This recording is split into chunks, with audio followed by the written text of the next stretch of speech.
এখন দেখবো এই যে গুপ্ত সাম্রাজ্যের পতনের পর বাংলায় দুটি, বাংলা তথা ভারতবর্ষ তো ওইদিকে তো হুন্ডা চলে গেল, এবং এই যে বাংলা অঞ্চলটাতে দুটি স্বাধীন রাজ্য স্থাপিত হলো গুপ্ত সাম্রাজ্যের পতনের পর। এটা হচ্ছে বঙ্গ আর হচ্ছে গৌড়। 594 থেকে 637, মানে মোটা দাগে যদি মনে রাখি তাহলে 6ষ্ঠ শতক থেকে 7ম শতকের মধ্যে এই যে দুইটা স্বাধীন রাজ্য স্থাপিত হলো। এটা হচ্ছে গৌড়। গৌড়ের কথা কে ছিল? গৌড়ে আমরা জানি সবাই মহাসামন্ত শশাঙ্ক, বাংলার প্রথম স্বাধীন রাজা, বা সমগ্র বাংলাকে একত্রিত করে যিনি কি করেছিলেন, স্বাধীন রাজ্য প্রতিষ্ঠা করেছিলেন, তিনি হচ্ছেন শশাঙ্ক। তিনি হর্ষবর্ধন, রাজ্যবর্ধন এবং ভাস্কর বর্মনের হাত থেকে বাংলাকে রক্ষা করেছিলেন। ঠিক আছে, স্বাধীনভাবে বাংলা পরিচালনা করেছিলেন। এই জন্য বলা হয় বাংলার প্রথম স্বাধীন সম্রাট বা স্বাধীন রাজাকে শশাঙ্ক। মহাসামন্ত রূপে তিনি গুপ্তদের, ঠিক আছে, গুপ্তদের সময়ে মহাসামন্ত রূপে তিনি কী করেছিলেন, জীবন শুরু করেছিলেন এবং একজন মহাসামন্ত ছিলেন। এবং সেখান থেকে তিনি শক্তি বৃদ্ধি করতে করতে বাংলার একজন স্বাধীন রাজা বা স্বাধীন শাসক বা সম্রাট হিসেবে আত্মপ্রকাশ করেন।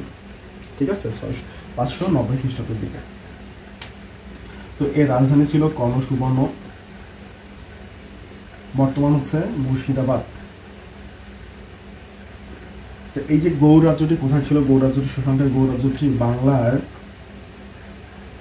উত্তর প্লাস পশ্চিমাঞ্চল। বাংলার উত্তর প্লাস পশ্চিমাঞ্চল ছিল এই গৌড় রাজ্যটা, মুর্শিদাবাদ ছিল। ঠিক আছে, তো কাদের সাথে বিরোধ ছিল গৌড়ের? শশাঙ্কের হর্ষবর্ধনের সাথে।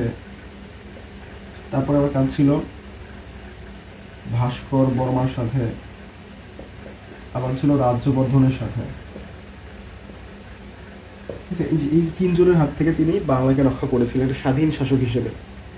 ঠিক আছে, এই যে গৌড়রাজ শশাঙ্ক, তার অনেকগুলো উপাধি আছে, গৌড়রাজ, গৌরাধিপতি, ঠিক আছে, গৌরেশ্বর, যেরকম উপাধিগুলো তিনি নিয়েছিলেন। তো এখানে হচ্ছে, তারপরে হচ্ছে বঙ্গ। বঙ্গ হচ্ছে কোথায় কোথায়? বঙ্গ হচ্ছে এই যে বাংলার দক্ষিণ পূর্ব অঞ্চল, তারপরে বাংলা হচ্ছে পশ্চিম বাংলার দক্ষিণাঞ্চল, পশ্চিম বাংলার দক্ষিণাঞ্চল। তো এই সময় এই অঞ্চলগুলোতে 3জন রাজা আধিপত্য বিস্তার করেছিলেন। একজন হচ্ছে কে? সমাচারদেব,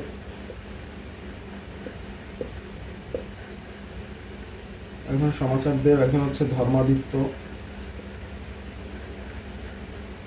সমাচারদেব, ধর্মাদিত্য ও গোপচন্দ্র। ঠিক আছে, এই 3জন রাজা এই বঙ্গরাজ্যটাকে কি করতেন? শাসন করতেন। ও এইদিকে শশাঙ্ক একাই গৌড় রাজ্যকে কি করতেন? শাসন করতেন। ঠিক আছে, তো এই যে গৌড় রাজ্যের কথা সর্বপ্রথম পাওয়া যায় কোন গ্রন্থে? পাণিনির গ্রন্থে। প্রাচীন ভারতের ঐতিহাসিক পাণিনির গ্রন্থে সর্বপ্রথম এই গৌড় রাজ্যের উল্লেখ পাওয়া যায়। ঠিক আছে, এই বিষয়টা কিন্তু মনে রাখতে হবে। তো এই যে শশাঙ্কের কাহিনী আরো পাওয়া যায় কোন কোন গ্রন্থে? এই যে হর্ষবর্ধনের একজন কি ছিল? হর্ষবর্ধনের সময় এসেছিলেন চীনের পর্যটক হিউয়েন সাং, তো তার গ্রন্থেও পাওয়া যায়। তো তিনি শশাঙ্ককে বলেছিলেন বৌদ্ধ ধর্মের কি ধ্বংসাত্মক, মানে বৌদ্ধ ধ্বংস করেন কি শশাঙ্ক, বৌদ্ধ ধ্বংসের শত্রু হিসেবে তিনি চিহ্নিত করেন হিউয়েন সাং। তাকে চিহ্নিত করেন শশাঙ্ককে, হিউয়েন সাং। তিনি কিন্তু হর্ষবর্ধনের দরবারে গিয়েছিলেন এবং শশাঙ্কের মৃত্যুর 1 বছর পরে তিনি বাংলায় এসেছিলেন এবং তিনি কি লিখেছেন যে শশাঙ্ক হচ্ছে বৌদ্ধ ধর্মের শত্রু, এমনটি তিনি লিখেছিলেন। ঠিক আছে, হিউয়েন সাং হচ্ছে একজন চীনের পরিব্রাজক, তিনিও বাংলায় এসেছিলেন, ভারতবর্ষ থেকে বাংলায় এসেছিলেন। এই শশাঙ্ককে কিন্তু আরেকটা নামে ডাকা হয় নরেন্দ্রগুপ্ত হিসেবে। তার আরেক নাম হচ্ছে নরেন্দ্রগুপ্ত। শশাঙ্ক হচ্ছে কে? নরেন্দ্রগুপ্ত। এই যে রোহিতাশ্বরের গিরিগাত্রেই কিন্তু শশাঙ্ককে কি বলা হয়েছে? রোহিতাশ্বরের একটা জায়গার নাম, সেখানে গিরিগাত্র, মানে গিরিখাত আছে, সেখানে গায়ে লেখা আছে শশাঙ্ক, শ্রী মহাসামন্ত শশাঙ্ক। তাহলে আমরা বুঝতে পারছি যে শশাঙ্ক প্রথম জীবনে কি ছিলেন? মহাসামন্ত ছিলেন। ঠিক আছে, রোহিতেশ্বরের গিরিগাত্রে। এখানে তেমন কিছু নাই, মোটামুটি এগুলো পড়লেই হয়ে যাবে শশাঙ্ক সম্পর্কে। শশাঙ্কটা একটা প্রশ্নই খুব আসে, যেটা হচ্ছে কি, যে প্রাচীন বাংলার সর্বশ্রেষ্ঠ শাসক বা প্রধান স্বাধীন শাসক কে ছিলেন? শশাঙ্ক। এটা খুব একটা আসে না, তারপরেও পড়তে হবে। ঠিক আছে। তো এইটুকুই এই যে প্রাচীন বাংলার। এরপরে আমরা পড়বো পাল সাম্রাজ্য, তার আগে পড়বো মাৎস্যন্যায়। ঠিক আছে, তো মাৎস্যন্যায় বিষয়টা কি? মাৎস্যন্যায় বিষয়টা হচ্ছে কঠোর অর্থশাস্ত্রে লেখা আছে যে মাৎস্যন্যায় হচ্ছে পুকুরের বড় মাছগুলো যখন ছোট মাছগুলো খেয়ে ফেলে, একটা অরাজক অবস্থা, এটাকেই বলে মাৎস্যন্যায়। ঠিক আছে, এটাকে আরো বেশি করে লিখে দিলাম না, পরে যখন পাল সাম্রাজ্য করবো তখন একটু দেখবো। মাৎস্যন্যায় হয়েছিল মোটামুটি 7ম থেকে 8ম শতাব্দীতে। ঠিক আছে, তো তুমি সবাই জানি মাৎস্যন্যায় কত শতাব্দীতে হয়েছিল? 7ম থেকে 8ম শতাব্দীতে। এটা পরীক্ষায় খুবই আসে কিন্তু। তাহলে মাৎস্যন্যায় কখন হয়েছিল?